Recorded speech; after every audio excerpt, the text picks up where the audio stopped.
Okay, so hi everybody. Welcome to another Rohme event. That's recruitment of healthcare and medical experts. And today we have with us Michelle, who's a wellness consultant, and she comes from a background of managed care and registered nursing. She's been recognized by the Florida Nursing Association as an icon winner for nurse entrepreneurship. She's been a registered nurse for more than 20 years, so amazing experience there. And so she's really brought in her background in managed care, and as well as her background in educational programs, and designed wellness solutions for healthcare companies and hospitals as well. So she's partnered with some huge clients like the United Health Group, City of Tampa, and many others for wellness initiatives, and really kind of grown awareness in means of transforming the culture of healthcare and how to improve well-being. So today she's here with Rohme to give some advice for well-being in the healthcare setting, especially for nurses, which I think with the pandemic is definitely much needed to talk about. So, we're really hoping that this event will be really useful for the nursing community. So before we get started, we would like Fabio, the CEO of Rohme, to just talk a little bit about what Rohme is all about as well. So I'll hand it over to you, Fabio. Thank you, Pooja. Hi, can all hear me? Can you hear me, guys? Lovely. Lovely to meet you, Michelle. Thank you for joining us today. Yeah, I really like what you're doing, and thank you actually for that. Rohme, let's say they born with the idea of helping nurses as well, and then mental health. So that's when Pooja suggested to have you as a host. I was really keen to and looking forward to this event, because I think, especially after the recent time we went through, we really need to be more open and talk about all of these issues. Because as we know, as a nurses, as a human being, we need to talk about our mental health. It's so important. It's so important to share our experience. It's so important to let other people help us if that is a need. Sometimes I think that the little secret that you keep for yourself are those that really can cause a lot of issue to your mental health. So I'm really glad you join us, and I'm looking forward to this webinar to understand more about this topic. And yes, I would really like to share it broadly with all the nursing community for them to be aware of what can be done and how it can be done to improve their mental health, especially after this pandemic, for all of us been really hard. I just imagine about people that been self-isolating from family and friends, from people that were exposed to major risk because of the lack of equipment, to the fear of people because they didn't know what we were dealing with. So all of this, I guess, and I know, had a lot of a big impact on our mental health as a nurse, as a professional, but even as a human being. So I'll let you now introduce yourself and lead the event. Well, thank you. Can you all hear me okay? Yeah. Okay. Thank you for having me. Thank you, Fabio. Thank you, Pooja. I appreciate the opportunity to speak and pour into us, right? Back into us. Like Fabio said, it's at this point detrimental to our health, to our well-being, and what's next for us, right? So I'll jump right into it if that's okay. So just a way to kind of get started, I always do this. We'll just take 30 seconds for us, y'all, because I don't think we do that enough. And so let's just, before you get started, get grounded and just a couple deep breaths and we'll jump right into the content.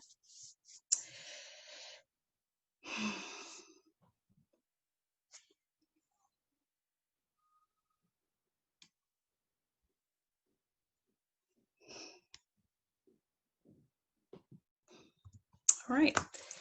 So like Fabio said, I am Ann Pooja, registered nurse for the past 23 years at this point. My background was insurance, really. I started on the business side of healthcare. So I grew through case management, utilization review, moved up into management, and my last position was population health manager. And that's when I discovered myself. I said, gosh, I've been doing this a while. You're right. I love, and I still do. I still love insurance. I still am certified in managed care, which is really the business side, insurance side of looking at claims and healthcare costs. And so, long story short, a light bulb came on that I was really good at what I did. I enjoyed it. And I said, why not consult myself out to help other insurance companies? And the rest is history. I'll spare all the details, but really that's how it all started. And from there, I've, helped other nurses start businesses as well. So it's really a two-part thing that I do is entrepreneurship and then also employees, keeping them healthy and keeping their healthcare costs down. I've self-published it right now. My 8th book will be coming out this summer, so stay tuned. Hopefully you'll connect with me at Michelle Rhodes Online. That's across all platforms. And I'll be excited to share that, in the summer. And I've spoken, Paris, and I'm excited to connect with you all in London. So this is very wonderful to just continue to spread the message of wellness. So I know I have 30 minutes, so I had to really cut this down. I had 10 ways. I was like, I can't do 10 in 30 minutes. You wouldn't leave with, the breadth of what I would like for you to leave with, something tangible. So I cut it down to 5 ways that you can just kind of remain balanced during these times.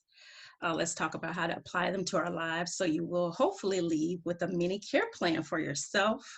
So hopefully you have a pen and paper, and then I'll give you a few resources that I use, and that way we can stay in the time limit. So real quick, what do you all think of when you think of wellness? Do you think of diet and exercise? Do you think of just being mentally sane? What comes to mind? I think more like meditation and finding peace, inner peace. Yes. Definitely a big part of it. Anyone else? Sorry, health, like internal health. Internal health. Yes. So, and anyone else before we move forward? I was going to say something to that, but I'll say it in just a second. Okay. Well, in a nutshell, it's well-being. So general well-being, and that's in many areas. So it is a multifactorial internal balance. And actually, health is defined as the absence of disease. So if you are disease-free, you haven't been officially diagnosed with something, you're considered healthy because you don't have a disease that's been, put to you. However, as we go along the wellness spectrum, the very end of that is terminal disease. So wherever you are in the midst of that spectrum can be disease-free, well, and so-called healthy. And as you go along the spectrum, and hopefully, if we get older, it happens, you get diagnosed and you move along that wellness spectrum to the very end of it. So that's how we look at wellness. A lot of contributing factors to that, and we'll talk about that today, can be stress, which is why this is so important to nurses. When I heard Pooja talk about mental health or really mindfulness, how to stay well and balanced so we stay sane yet productive. How can you effectively serve others when we're not really functioning well within ourselves? So this is why it's important. All right. So this is where your self-care plan. We do care plans for others, right? As nurses, we create a care plan. We go and assess, and we determine the interventions, and then we evaluate how the interventions work. So I want to start off with just your mini care plan. I'll challenge you today to create something. You can go up to 5 ways. I mean, it's up to you. You can put one thing you'll do differently after today, but one thing, up to 5 things that you'll do in these 5 areas. So when it comes to your meditation and your mindfulness, these are things that really what it means and what it looks like, but I would like for you to put some things down for yourself. So for me, I had to find out what really is the difference between meditation and mindfulness. Do y'all know there's a difference there? For a long time, I thought it was the same thing. Like, okay, well, you're just really doing, your self-care mentally, but really it is 2 different things. So meditation is really the act of being focused on one thing for a specific amount of time. Do y'all know how difficult that is? So that's a part of your challenge. It might be something you can incorporate, but how can you take time to focus on one thing for a specific amount of time? And it's been found that even 10 minutes of doing that is extremely difficult. I mean, you say it sounds simple, but I challenge you to see how long you can sit in your area. I know people who have specific areas in their home specifically for meditation, so you may have to create that atmosphere. I think I mentioned it here. Yeah, I put flowers, candle, tea, whatever it is, where you can really just sit and focus. Now, the focus can be on different things. It can be your breathing. It can be a spot on the wall. It can be a picture. It can be just being aware of your body movement, a specific body muscle. Just one thing though. And we ask you to think on that thing and really see how focused you can be on it, just to center your mind. The concept is that you're not letting thoughts of the future, the past, interrupt your thinking. It's the present. Yeah, it's tough. So you can put breathing in there. You can do some affirmations if you want it to be more of a phrase and something you really want to get down into your mind, your spirit. Then yeah, you can say those things to yourself. We've already talked about setting the atmosphere. We've talked about being present in that moment, letting go of the past, letting go of the future, being right there. Mindfulness, however, the difference is that with that one, you're being more thoughtful on what you're going to do, how you're going to carry out something, how can you serve the best that you can right there and not let other things like interfere with your plan. What are you going to do next? Be mindful of the present moment and carrying out what you're doing to the best of your ability, whatever that might be. So before we move to the next slide, jot down just one thing, up to 5 things that you'll do for yourself when it comes to meditation or mindfulness.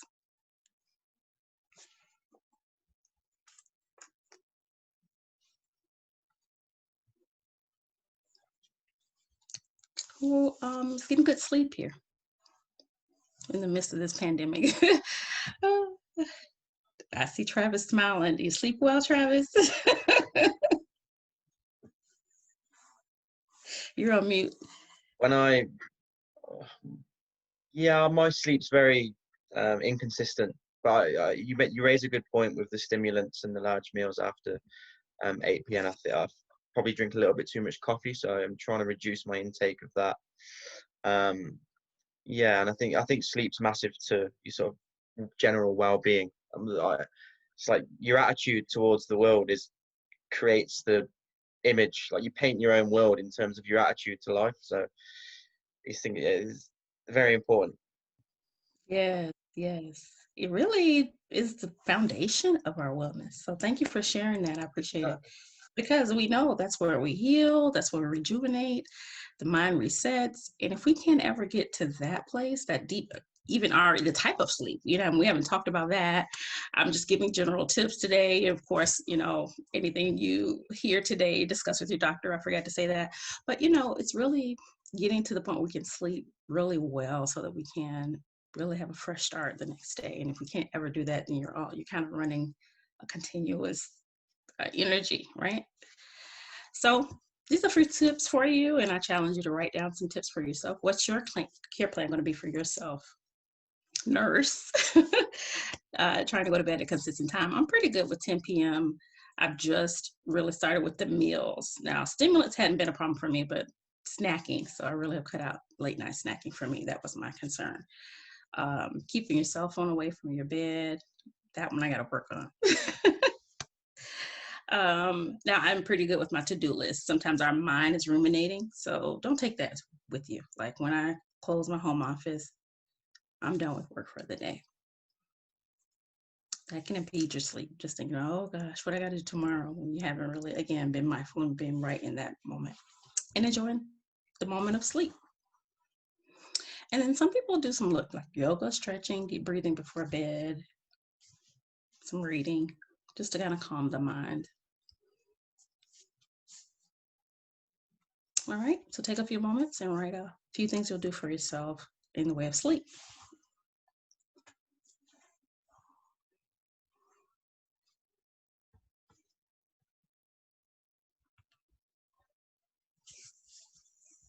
All right, so we know this is a natural part of wellness.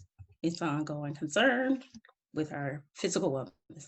Now, this is something that usually people think of wellness as just this, diet and exercise, but it is much more than that, which we've talked about today. There's anywhere from 6 to 8 tenets, really, that we truly believe to be wellness, and physical is just one of them.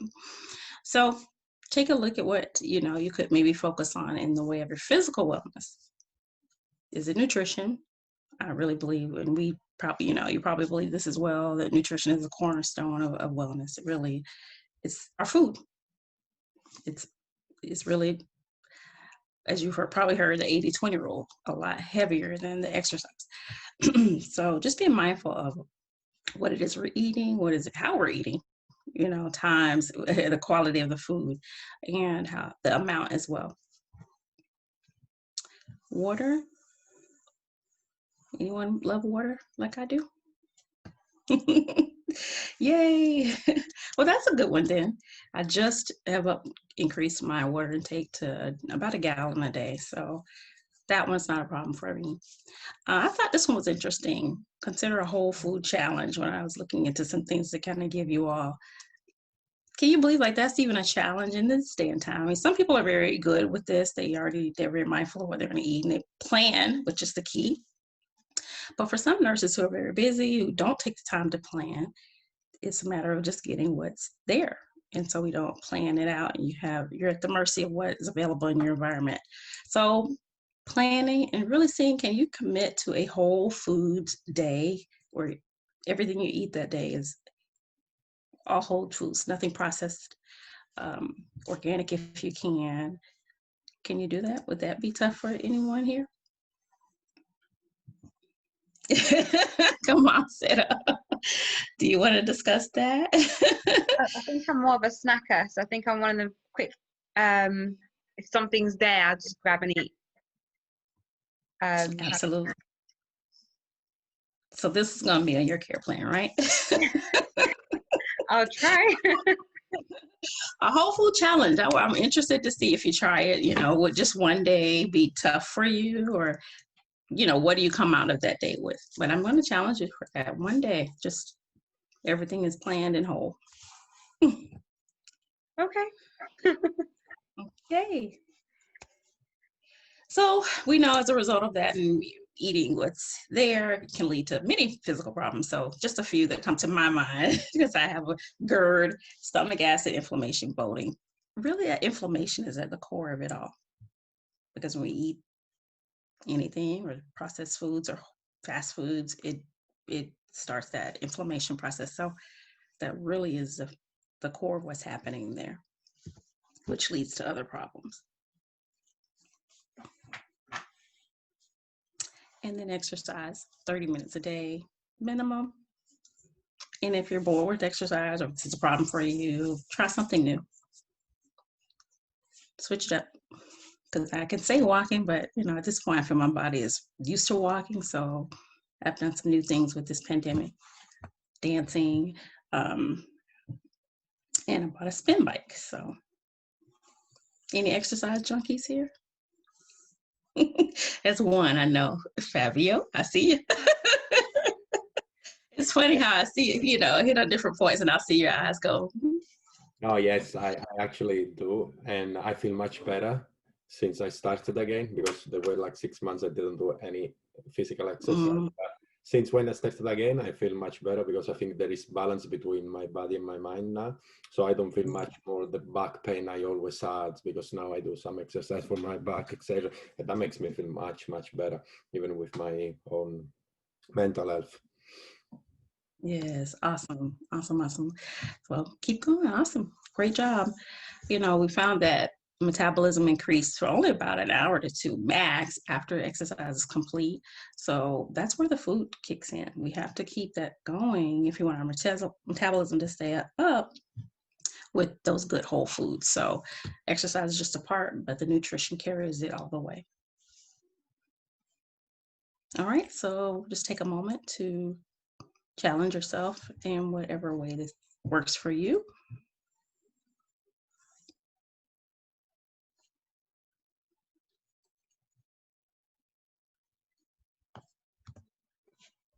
Oh, I put 3 here. This should be number 4.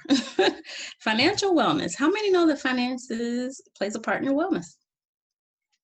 It's a thing. It really is.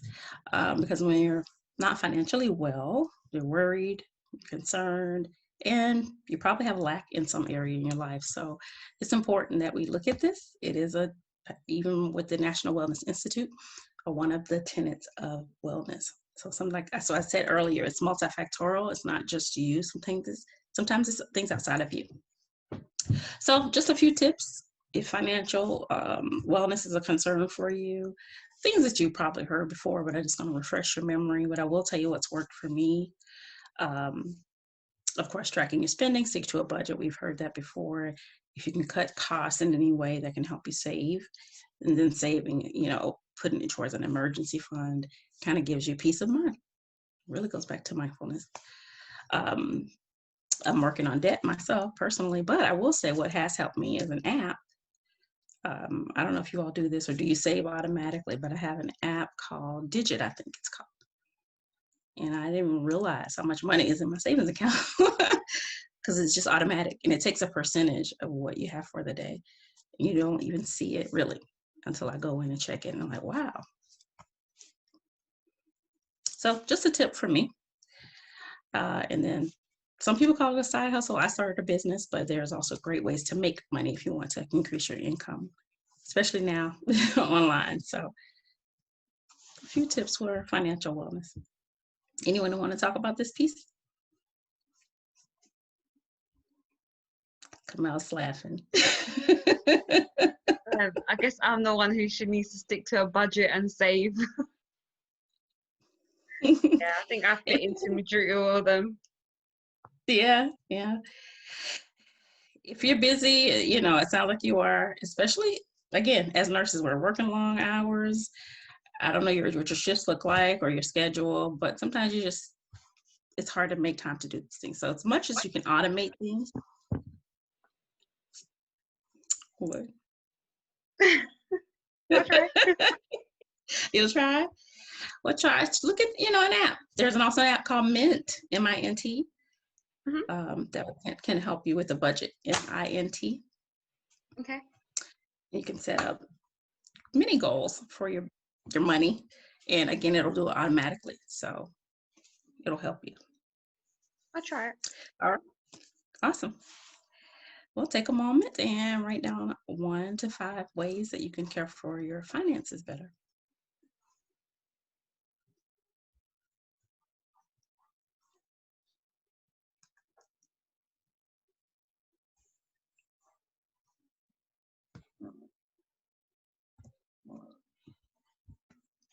All right, so this one has to do with our thoughts, our speech, the power of positive thinking. It really is a thing. Positive psychology is a whole study out there, a whole field that just centers around positive thinking, positive thoughts, the power of positivity. Did you all know that? Like I had just discovered that maybe in the past 5-6 years. And it's a whole field of psychology. It just focuses strictly on positive thinking.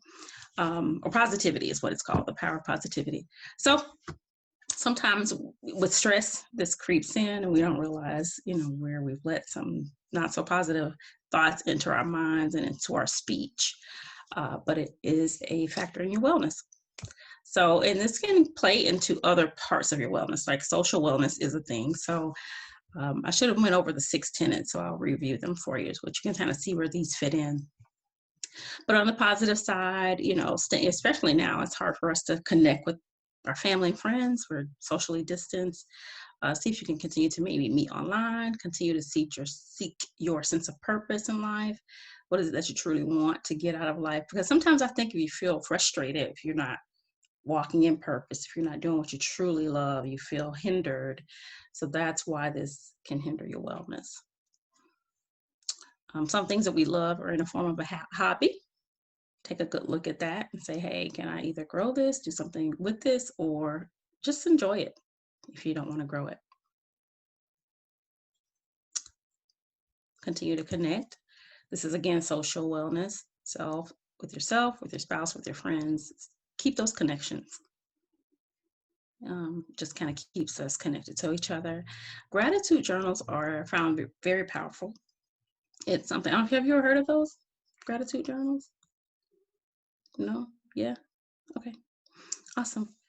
It's really where you take a moment in the morning, or it's good for you. I like the morning because I'm fresh, but you have a journal, something that you love to write in, and it really is a matter of, now I'll say 10 things. Again, it's up to you. You can start with 5 or you can do 15, but some people will write down 10 things every day that they're just grateful for. Doesn't matter how big it is. I mean, we usually think of these big things, right? My coach would say, yeah, we're grateful for health and wealth and all these things, but really, sometimes we take the small things for granted, where many people in the world would love to have that one thing. So just really saying, gosh, when it comes to even clean water, right? That's not small, but some people in the world will be happy to have just one glass of clean water. So just things every day to really help you stay in gratitude.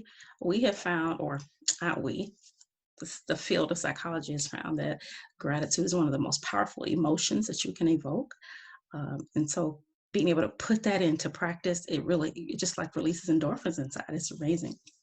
So start to practice a gratitude journal, and you'll see how it makes a shift in your thinking and how you feel. And then on the negative side of that, sometimes things happen where these things creep in and we're not really cognizant of it. Oh my goodness, I didn't realize I was doing that. I didn't realize I said that, or how I came across this way. So that's where, we want to open this up to say, just kind of take a step back and see, are you withdrawing from family and friends? Are you having negative thoughts about yourself or others? Sometimes you can feel just knot in your tummy, a physical thing. I'll just put that in there real quick. If someone maybe mentions it and you say, no, I don't need any help. We've already talked about negative talking and thinking, and then physical illness, like I just mentioned, can be a gut wrenching, a chest pain, a headache. It kind of lets you know something's off kilter there.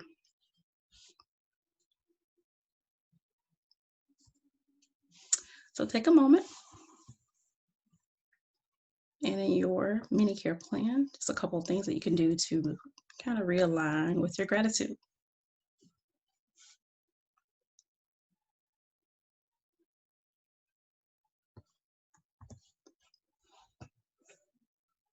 All right. And lastly, have fun. When's the last time you laughed? When's the last time you danced? Play old and new music. I love telling my kids about old music. Like, I grew up, we had the best music. And so that's always fun for us, and dancing to the old music. It's funny, my daughter is 4. She likes the old stuff. I'm like, you're old soul. New puzzles, games, power of play. Again, this is a real thing, a part of psychology that is being studied, the power of playtime. And it's not for children anymore. So that's why you'll see adult coloring books. You'll see play. I'm having a pajama party online for my tribe next month because the guest speaker is a play expert, y'all. Have you heard of that? Like, really? That's what she does. And so she studied the power of play. And they're even actually incorporating this into business now. Like, They want the fun. They want the playtime, because we found that it's giving people power to be more creative, and then stress goes down and ingenuity goes up.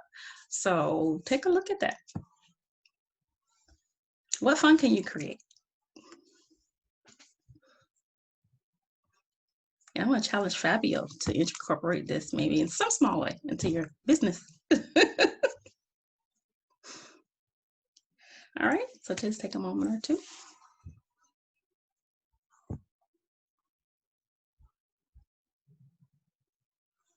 And we'll wrap up. I don't know how my time is, but I thank you for the time. Hopefully something we said today kind of sparked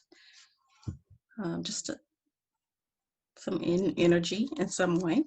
So just a brief list and some of the websites that I've used to help pull some of this data in. psychologytoday.com, wellwritetoday.com, and mindful.org are some great websites to start with if you just want to look and explore some of the concepts we've talked about today. And then just a few things on the list to help you with your care plan. Great. Thank you so much, Michelle. Really appreciate it. I really enjoyed that. Definitely learned quite a bit. Some of the aspects you spoke about, I hadn't really thought about before, such as financial wellness, as well as playtime, the importance of playtime. Thank you so much. Really appreciate that. And I think if we can just open up to any questions from you guys, just make sure to unmute yourself and go ahead and shoot out your questions. Michelle, do you have any book to suggest us to read? Apart yours, of course. Not my book, right? Well, actually, this book, I would, and I wasn't going to say that, but I will tell you that the book that you have seen on the screen now, it is on Amazon. It speaks to both the employer and the employee. And so it goes into the 6 areas of wellness, how to stay well at home, and then what the employer can do to look for wellness at work. So, because all those things can lead to costs, increased costs and claims. So I will say that one. Other than that, I've really drawn a blank on books, but I will say those 3 websites that I mentioned have tons of resources there and lots of information. I love those 3 websites, so I will say that. Okay, thank you. Speaking about that, can you give us like one recommendation you would give to an organization, like a healthcare organization, of maybe a small change that they can make to improve wellness for their employees? Yeah. Great question. Thank you for that. I will tell you that what I do is it's all just like a care plan. We have to start with an assessment. So I have to dig into the data. I have to look at their healthcare claims costs and see what really have been the big expenditures. Has it been mental health claims? Has it been diabetes? And that lets us know it's a dietary thing. Has it been stroke? So when I worked with the city, we found that there was a really high increase in diabetes medication. So then we can go and create programming that will help maybe speak to nutrition, speak to exercise, speak to stress, because those, of course, are the foundations of what diabetes builds upon. And then we help kind of target. It depends on their package. Like if I have the ability to work with the employees one-on-one, or am I just giving them a program generally? So so that's kind of how we do it. We look at what's the claims cost, what's the problem, and then developing programs that underneath it all address those bigger problems. So if it's stress, then we go down a mental health route. What was the other word I mentioned? I mentioned the first one, I'm drawing a blank. So, but and to answer your question, that's what we do. We look at the problems first and we create from there. So usually at the bottom of them all is stress, diet, and exercise. Really will address a lot of concerns across the board. Great, thank you. Any more questions? How is your experience after COVID? How is changed before and after COVID? Well, we're still in it, for one. Everything's virtual now, so I'm doing a lot of teaching online, of course, just like this.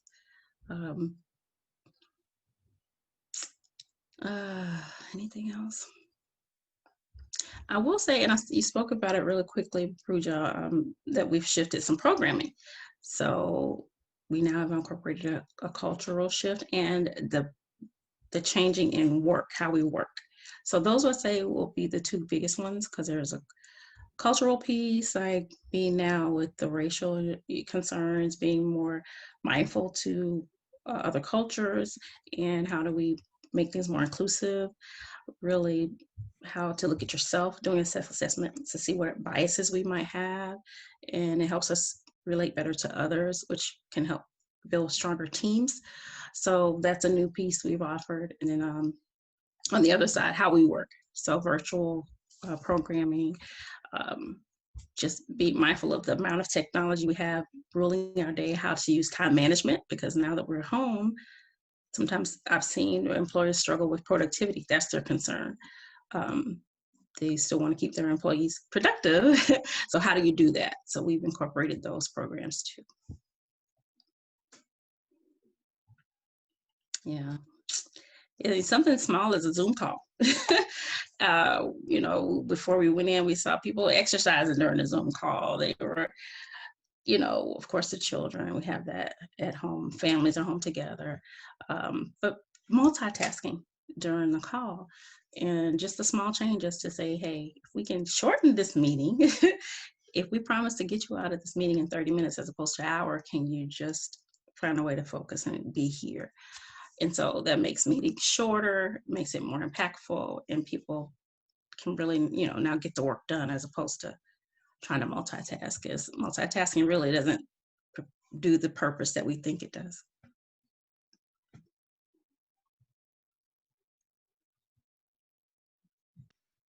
Okay, great. So last call for any questions. If not, any of you guys have any more questions? All right. Well, thank you so much, Michelle, for joining us, and we'll have this talk on all our sites. So stay tuned for that. And thank you again. You're welcome. Thank you for having me. Thank you very much. A nice background. Thank you. Rohme, recruitment of healthcare and medical experts.